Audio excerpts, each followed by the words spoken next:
Hi, this is Sensei Tony, and welcome to the House of Meditation.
Namo Furugoza, Namo Furugoza, Namo Furugoza.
Let us celebrate the liturgy of the day. Let us share the peace.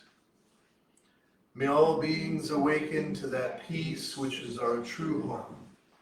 Let us take refuge. I take refuge in the ground of being within which I live and move and breathe. Let us make the accord. I take sanctuary in the heart of being, accepting all of my delusions in thought, word, or deed, born of ignorance, hatred, and greed. Let us give thanks.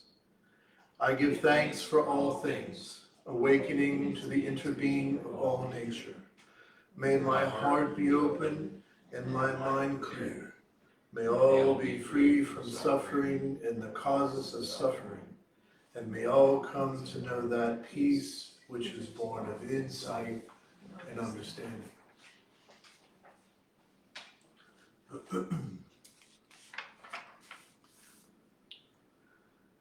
Since it is the practice of enlightenment, that practice has no beginning. And since it is enlightenment within the practice, that realization has no end.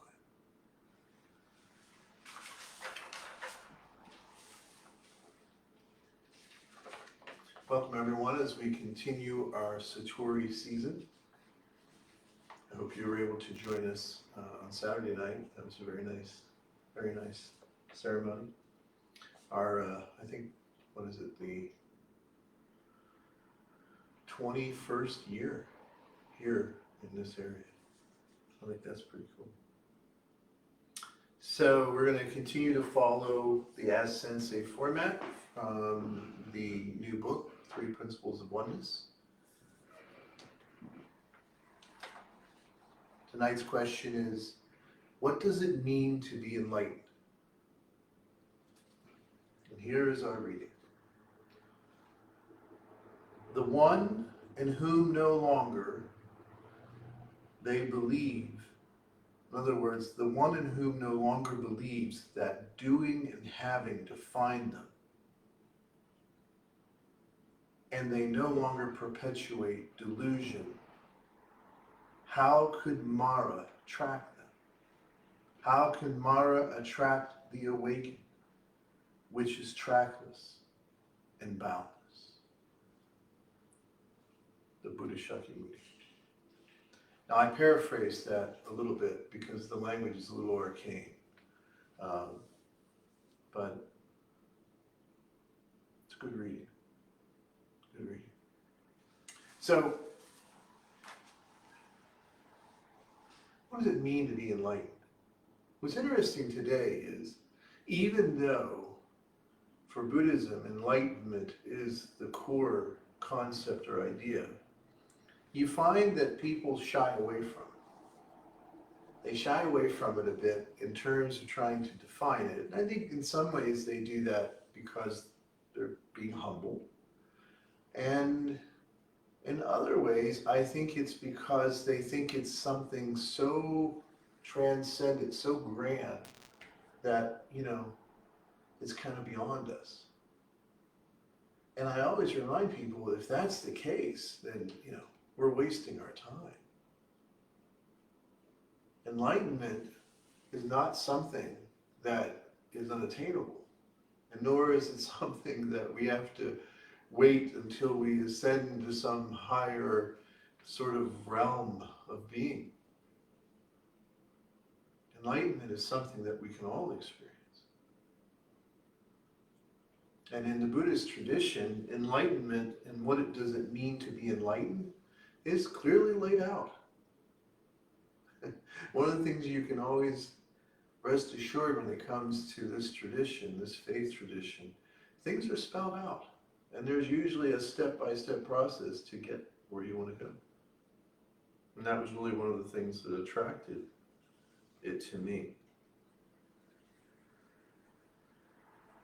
Now, the context for the story of enlightenment, there are usually two versions. One is sort of the mythic version. And by myth, I don't mean necessarily something that is, I certainly don't mean something that's not true. In our, pedestrian parlance, when something is a myth, people say it's false. So I I certainly don't use it in that way. I use it in the old way, the old Socratic sense, that a myth was a way to convey something large, some great truth that could not be contained in some smaller vessel. And so myth is a way for us to open up to these truths and to do so in a way that is timeless. So the context for the idea of enlightenment, which I think you have to talk about at least for a moment before you say, what does it mean to be enlightened?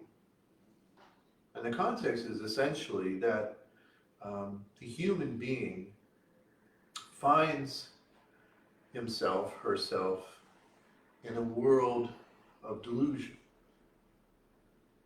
In other words, a world that has been created by the ego self. And this ego self, the creation of this ego self, is the accumulation of, at least for us as humans, billions of years of conditioning.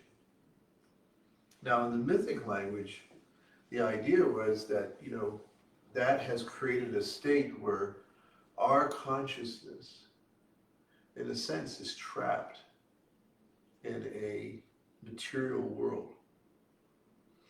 And that what we see and perceive is not the real world, but it is a world of illusion that has been created by the ego self. And that when we awaken, we see through this illusion.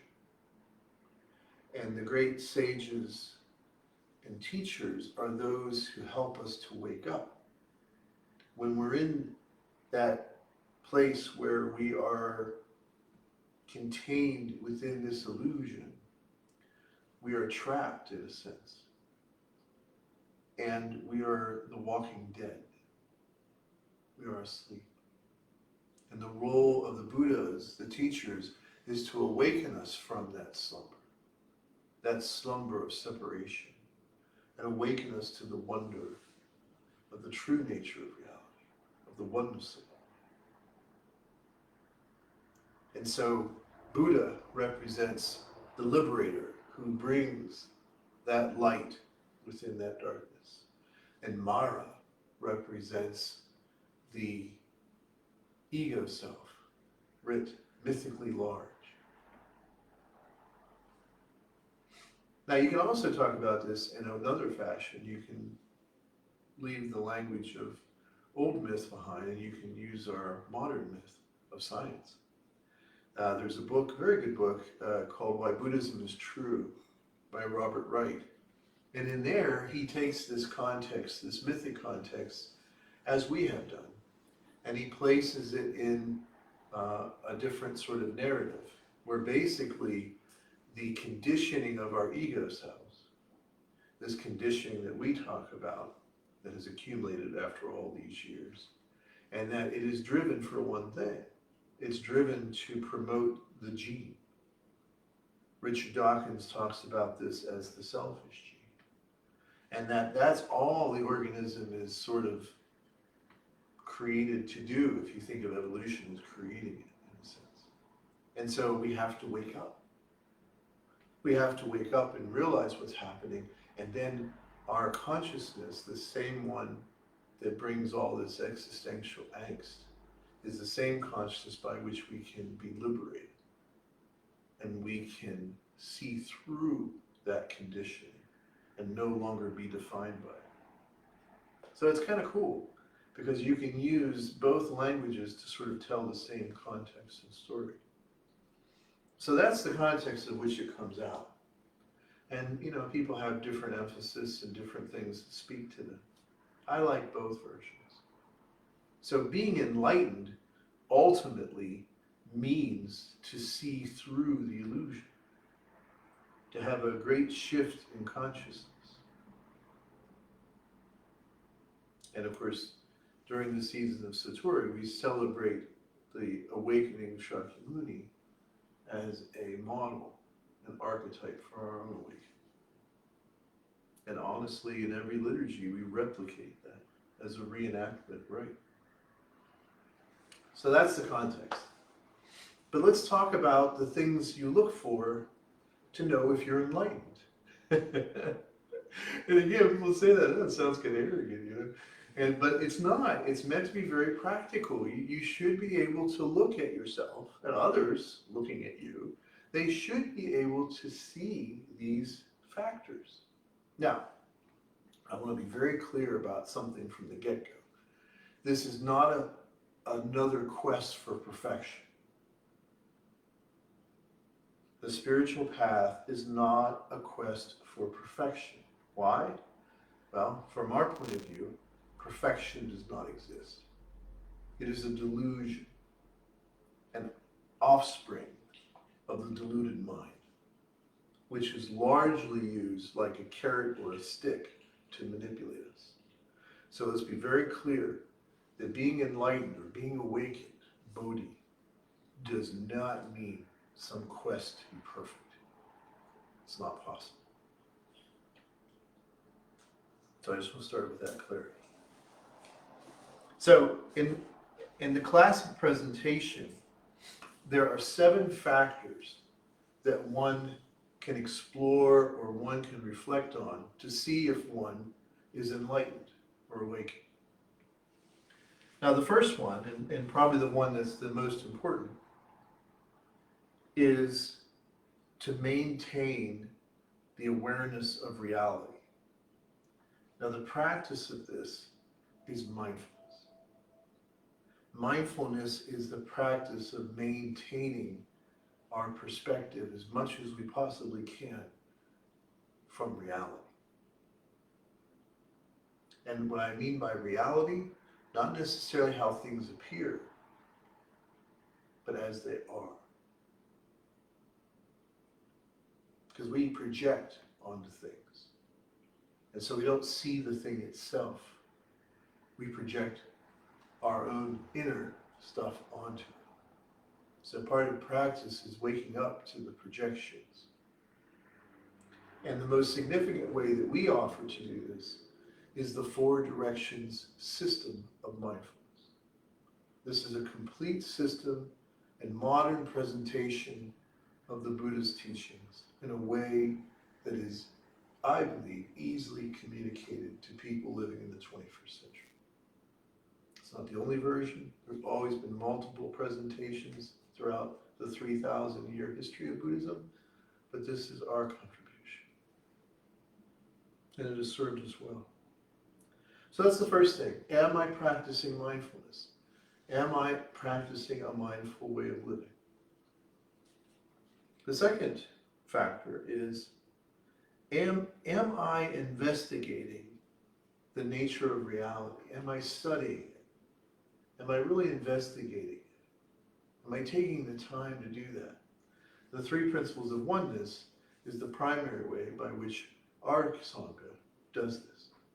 We investigate the nature of reality, and we discover that the universe yields 3 powerful metaphors that become principles and also practices.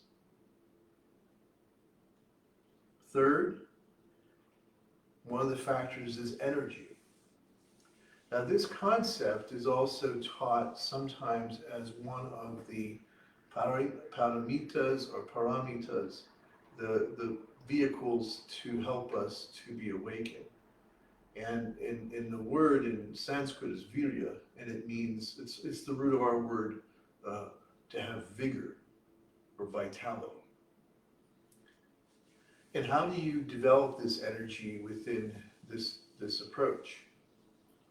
The number one way to do this is by caring for others. In other words, if we want to find energy at any given time, no matter how we're feeling, no matter what's going on in our life, if we turn our attention to the care of others, this will energize us. And I'm sure all of you have experienced this. You've been in sort of your own sort of, ennui, and you're kind of caught up in your own stuff, and there's some kind of crisis, right? A friend is in danger. And you suddenly find you rise to that occasion. You go to help that friend. And you have all the energy in the world. and you sort of shuffle off that bondage, even if it's just for that moment. And so that's how we cultivate energy. I know in my own life that the best way for me to be enlightened is to turn my focus over to the caring of others. And I'm lucky because that's what I've devoted my life to, so I get to do that every day. I remember my one spiritual mentor, Bernie Glassman, the great Zen teacher. I remember one time I was with him back in 95 or 96 at the Buddhism in America conference in Boston. And I remember he'd been traveling a lot. He was very, very tired. And I also had hosted him at Harvard Divinity School to give a talk. And I remember seeing him, and I even said to him, I said, "You sure you want to, you're up to this?" I said, I can figure out a way around this. I can work this out. And he said, "No, I'll be okay." And he was very tired. And we got in there, and it was packed to the gills in the Brown Room at Harvard Divinity School. And he got up, and he still looked kind of tired. But then he started to slowly teach the Dharma. And as he began to teach the Dharma, you could see his entire appearance change. And he radiated that wisdom, that compassion. And after it was over, you could see he had been energized. That's what they mean by that sense. Another factor, the fourth factor, joy. Now when we think of joy, especially this time of the year, right? Joy to the world. We think of it as an emotional thing that's about us. Am I joyful? But what's interesting about our tradition is that they have a very specific understanding of the word joy. And it means joy in the joy of others. So just like energy is created by turning ourselves and our perspective over to the care of others, likewise joy is in the joy of others. So that as I see them enjoying their life, as I see them experiencing good things and liberation, I experience joy. True joy, which always comes through my relationship with others. When a good friend does something for someone they care about, and they see the joy that brings, there's nothing like that. There's nothing that quite brings that same spaciousness to us. Did you ever notice that? How like when we do things for ourselves, it makes us feel happy, it seems to be fleeting, but if we do something for someone else, it seems to have a bigger resonance. The fifth is relaxation or tranquility. And this means that if we're what it's like to be enlightened, besides practicing these things, we're practicing some practice of tranquility. And that can be many things. The primary version for us is to learn to abide, the form of meditation where we just abide, where we just bask in the oneness of things. No goal, just abiding. That's what we do here at the climax of each liturgy. And then there's another form of meditation, if you're enlightened, that you practice. And this form of meditation is where we watch and we observe what's going on in our mind and our bodies. This in Japanese is called mokuso. It means to watch. And it's like having a vision of our mind as a big blue sky. And then there are clouds drifting through that sky. Some are dark, some are white and puffy, some are thin. That's how we view our thoughts. That's how we view our sensations and feelings. Transitory experiences, but not our true identity.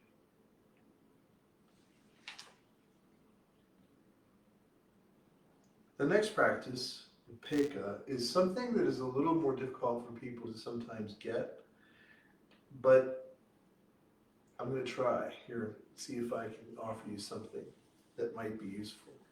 The term is usually defined as equanimity or equipoise.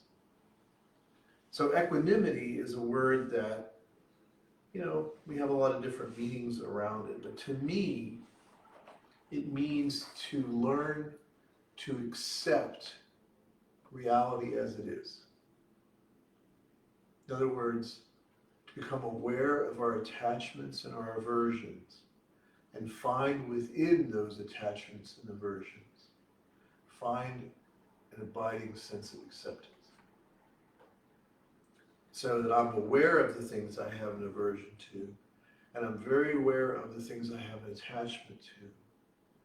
But there is a space of clarity within them. Now, the way that this has typically been spoken of is the difference between, and sometimes it's translated as desire, or craving, or thirst. In the Pali, it is known as tanha. Tanha is the idea of craving something or desiring something in a way that it can never fulfill. In other words, craving or desiring an object that will never ultimately fulfill you. And so tanha is the delusory sort of desire, where we expect more from something than what it can really give us. And this takes us back to the teaching of projection, that we project onto something, that somehow if we have that, it will fulfill us. That's tanha. And that always leads to suffering, because no matter whatever it is that we really want in life, we may not get it. Whatever it is in life that we don't want, and we want to get rid of, we might not be able to get rid of. And whatever we have in life that we cherish and we don't want it to change, it will change. And so the practice of equanimity is the acceptance of this. And it doesn't mean we have to feel a certain way about it. Like, oh, yeah, I accept everything. No, it's a challenge. It's a wrestling. But it's a wrestling from a place of wisdom, so that we learn to realize that there is another form of desire, chanda. And that concept is that this will bring me wholeness. This will bring me oneness. So instead of seeking perfection, when I seek wholeness, that is achievable. And when I experience that wholeness, that will provide the fruits that really will satisfy me, that will really feed me. So that's equanimity. So those are the 7 factors. It's one said in one of the sutras, when the Buddha Shakyamuni was ill, he asked one of his disciples to recite the 7 factors to him so that he could get well. And according to the legend, after he contemplated the 7 factors, which he had taught, but he had someone teach them back to him, which is a really good practice, and I do it all the time. He was well again. And that shows you that being enlightened isn't about being perfect. The Buddha, throughout his life, after his great awakening, he continued to have things that would hook him. He continued to practice. He was not some stained glass figure that we could never really be. He was a human being, just like us. And everything that he experienced, we can too.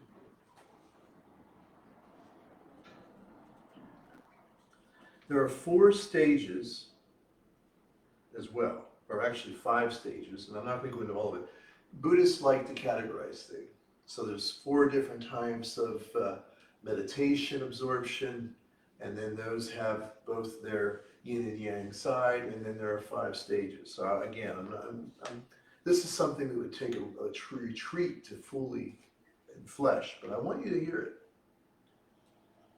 So these are 5 stages that you can look at and ask yourself, is this something that's going on in my life? Is this what I'm doing? And if you are, you're enlightened. You're enlightened. The first stage is is my identity or my view. In other words, do I believe that the five skandhas, the aggregates of my ego self, do I believe that's all there really is? Or do I believe that there is a transcendent reality within this illusion that is my true self? In other words, do I believe the ego self's the whole story? Or do I believe there is a true self and that I can realize it? And by realizing it, the ego self is no longer my enemy, but it becomes something I take care of. The second thing, am I attached to rites and rituals? Now this is something that I see sometimes. In other words, where people put ceremony before clarity. Ceremony before clarity. Obviously, we practice a lot of ceremony here. But the ceremony, like all of our practices, meditation, chanting, whatever, they're to serve clarity, not the other way around. And all too often you see people make a fetish out of certain postures, or certain mantras, or certain physical movements, But you can do all those postures and all those chants and all those movements, down for down. And none of that means anything if it is not in service of clarity. So one of the ways you know you're enlightened is you never put ceremony before clarity. Ceremony serves clarity. And that's how you know that ceremony really works for you. You develop confidence. If you're not practicing, you're not going to develop confidence. If you practice regularly, you develop confidence because you're like, oh wow, that really worked. And so then you take it into something else. Oh, that really worked. And I'm feeling wholly different. I'm like a new person, a new being. And that's how you develop that confidence, but it comes from daily practice. You can't just practice when you get hooked. You got to do it all the time, because that's how we keep that flame alive.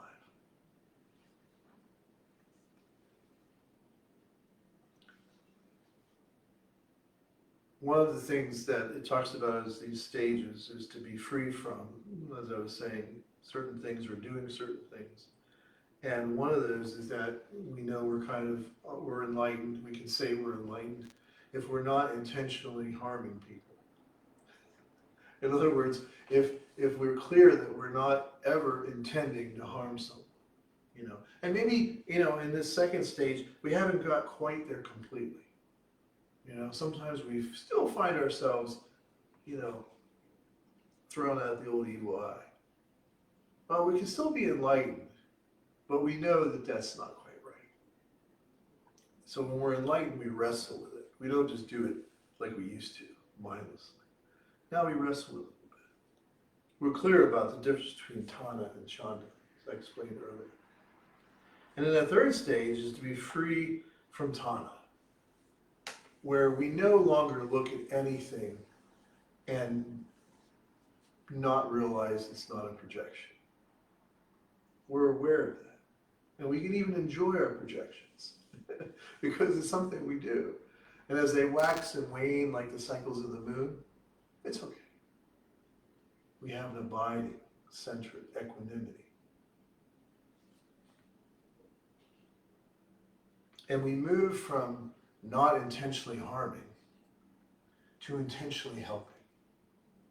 So just the same way as that we do not intend to harm ourselves or others, we're very clear about our intention to help. And that, of course, is connected to the earlier concept of vigor, vitality.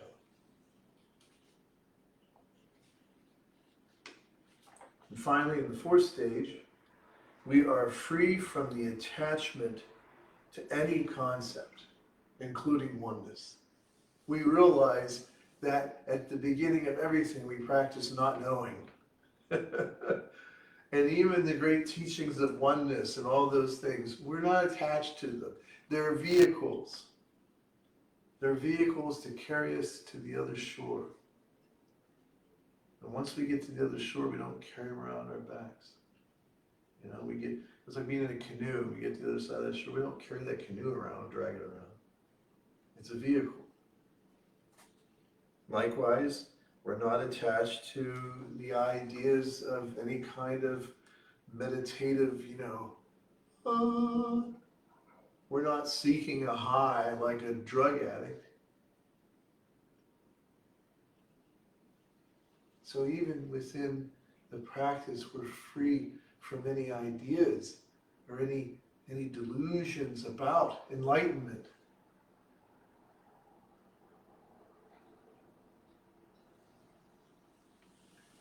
We don't practice conceit anymore. Now, how I teach that is we learn to stop comparing ourselves to anyone else. We stop comparing ourselves to someone else. It's a big practice, but that's one of the ways we know we're enlightened, because we're practicing that. Now you might get hooked, and we usually get hooked, and let's say we get hooked because I was comparing myself to someone. Oh, my book didn't sell as many books as that guy's book. Comparing myself. Well, it doesn't mean I won't get hooked. Remember, there's no perfection here, no quest for that. But wholeness, I recognize, oh, little Tony, he wishes his book sold as many as that person. It's okay, little Tony. I understand. It's okay, buddy. It's a good book. You stop comparing. Stop competing. This is translated traditionally as restlessness. But the way that I think is most skillful is you stop competing with others. Stop competing with others. Now, does that mean that somehow inherently competing is bad? No. Competing can be great fun. But again, the difference between Tana and Chanda. If I compete thinking that if I win, that will give me something that I don't already have, then that is Tana. And in the end, that will create suffering. And I have seen it by people who have accumulated the fame and fortune that everyone seems to be craving from a certain evolutionary perspective. And it doesn't matter. They're suicidal too. So competing from Tana leads to suffering. However, competing from Chanda, it's just fun. It's just fun. It won't say anything significant about you if you get the big trophy. And you might feel confident on that day, but on the next day, where you don't win the big trophy, if you're practicing from the place of Chanda, it won't matter. It was just a game.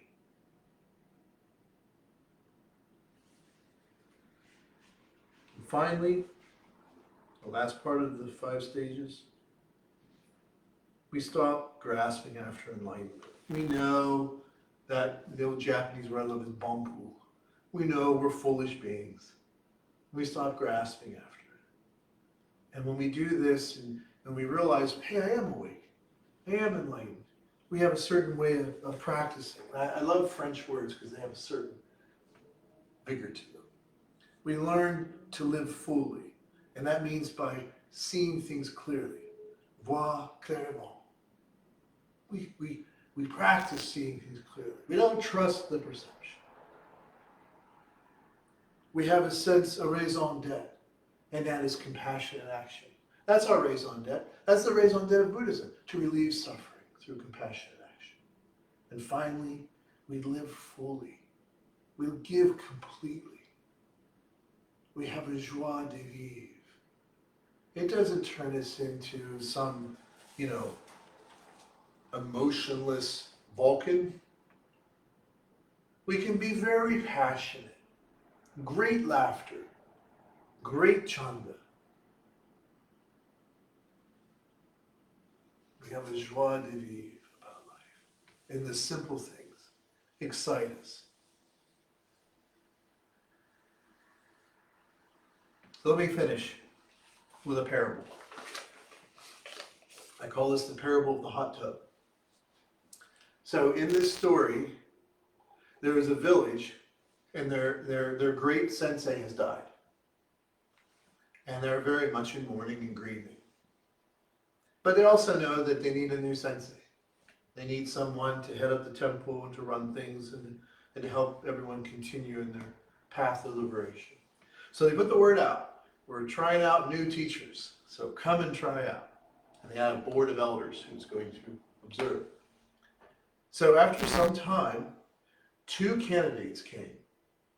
Now, one candidate was a mountain ascetic. He lived in a monastery way up on the mountains. And he comes down, and you see him, you can just tell by looking at him, his physique. He was very fit. He seemed to be strong. He exuded power.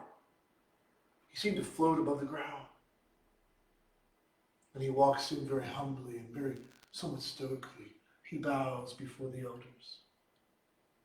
And he says, I am here to present myself as a candidate for your temple, your great temple, and to follow in the footsteps of your great teacher. Okay. So the elders said, show us. Show us your power. Show us your teaching. Show us your enlightenment. So, he says, that rice vat, with these rice vats, they cooked rice in, they were big, like giant things. He says, empty that rice vat out and fill it with water. So they did that. This big vat, right? I always think of something from like Bugs Bunny, when he was being hunted, they put him in a big vat, right? And then they put a fire. So put a fire underneath it, and we're going to boil the water. So they boiled the water, and the water got hot, and really hot, and the bubbles started percolating on top. And people are like, what the heck's he going to do, right? So he takes off his robe, takes off his underrobe. He's just there in his loincloth, and he's muscled from the tip of his head to his toes. Incredible. And he ascends the little steps that they place, the stones in front of the vat. And in perfect, hear that? Perfect. He enters into the water, doing some secret mantra to himself. And he steps into the water. And the people are all, and he gets completely into the water, and he submerges himself while practicing mudra. Complete equal poise. Water bubbling all around him, steam rising into the sky, and everyone's like, holy cow, he's going to be burned alive. And after a few minutes, he gets up, stands up out of the water, steps outside the rice vat onto the stones, and steps down and bows before the elders. His skin's not even red. I mean, that's powerful. That's a powerful mental trick, man, to be able to do that. There's this guy that's real famous called Wim Hof. He's real popular right now, where he does this in ice water, right? So they said, well, thank you. Any other candidates? Well, there was one guy left. And this guy comes up, and he's got his robe on. His robe's a little dirty. He's a little chubby, got a gut. And walks up, waddles up to the group, big smile on his face, missing a couple teeth. He bows to the elders. He says, I am here to present myself as a candidate for your great temple. And the elders are all kind of like, what the heck is this? You know, we just had this Superman, now this guy? All right, let's humor him, right? They say, okay, show us your enlightenment. He says, okay. He says, wow. He looks at the water, he puts his finger a little bit, he goes, oh my God, that's hot. That guy, he actually sat in there. That is impressive. That is really impressive. Okay. He said, I tell you what, and it's big vat, right? Boiling still. He says, how about we put the fire out? So they put the fire out. They said, how about you go down to the stream and get me some buckets of water? So they go down and give him buckets of water. So they pour the first bucket in, and he puts his finger in. Another bucket. Put another bucket in, puts his finger in. Almost there. One more bucket. Pour another bucket of water, cold from the stream. Puts his fingers in. He's like, takes off his robe, waddles up the stones, puts his toe in, just right. Gets in, sits back against the edge of it, puts his arms up and goes, oh my goodness, is this good? Come on, he looks at the elders, join me. And the elders look at each other and they think, why not? Throw off their robes and they climb in to the hot tub that this priest has created. He showed them their enlightenment. Which one do you think they chose?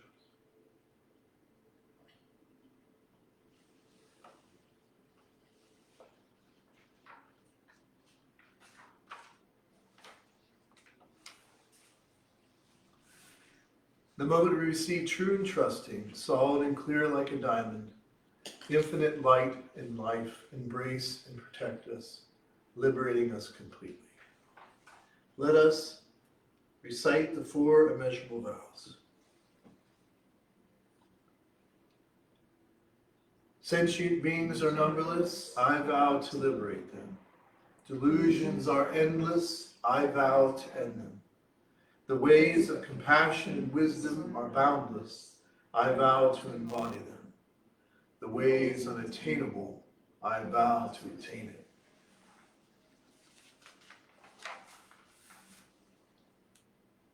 Let us recite the precepts for the community of the Bodhisattva's vow. I allow my true self to manifest in all aspects of life. I take complete responsibility for my own life and all of my actions. I affirm my personal being and acknowledge it as a path to awakening and freedom. I embrace all aspects of my personal being, including my shadow, so that they may be transformed.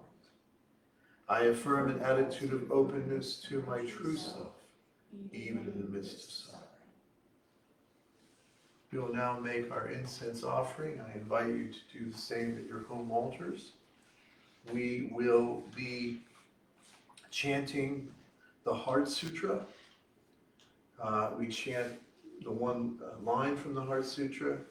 And the translation of this is supposedly what Shakyamuni said when he had his great experience of the oneness of all life under that Bodhi tree thousands of years ago. And basically he's saying, it has been accomplished. It is accomplished.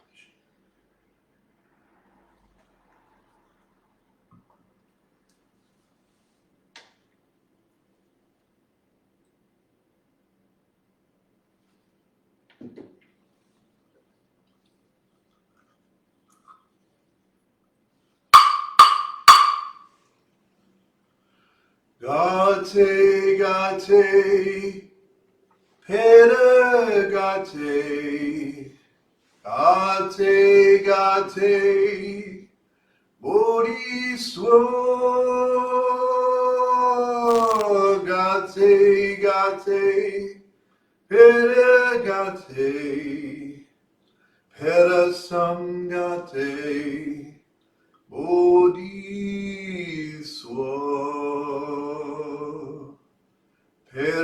Samgate Bodhiswa.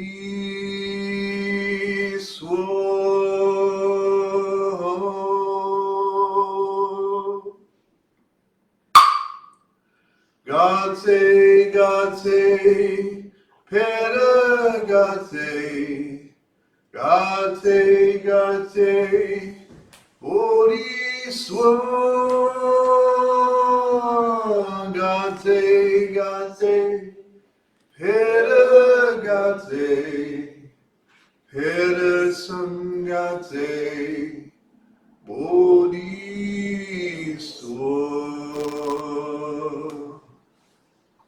Pedasangate, bodhiswa.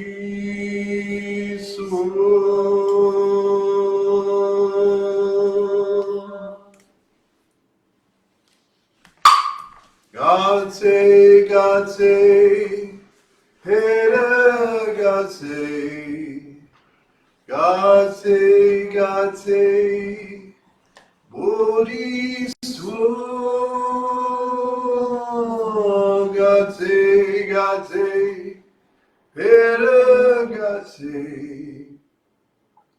Gate, Samgate, Bodhisattva,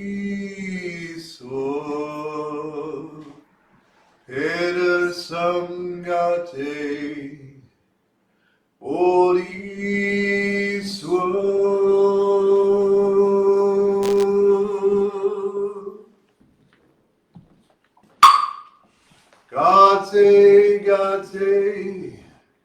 Gate, gate, Gate, gate, gate, Bodhisattva, gate, gate,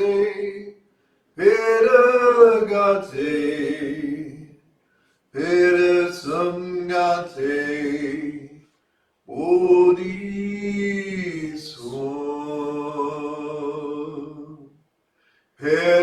Samgate, Bodhisattva.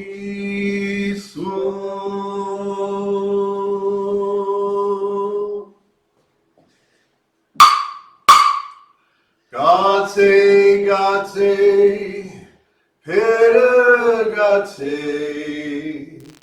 Gate, gate, Bodhisattva, gate, gate,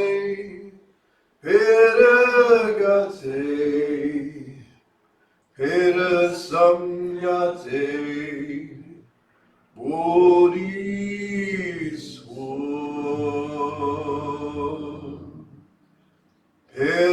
Samgate,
knowing that we never practice alone, or just for our own sakes. Let us recite the great Gatha of the Bodhisattva. We dedicate this practice to the welfare of all beings throughout space and time. May it always be so. No. No. No.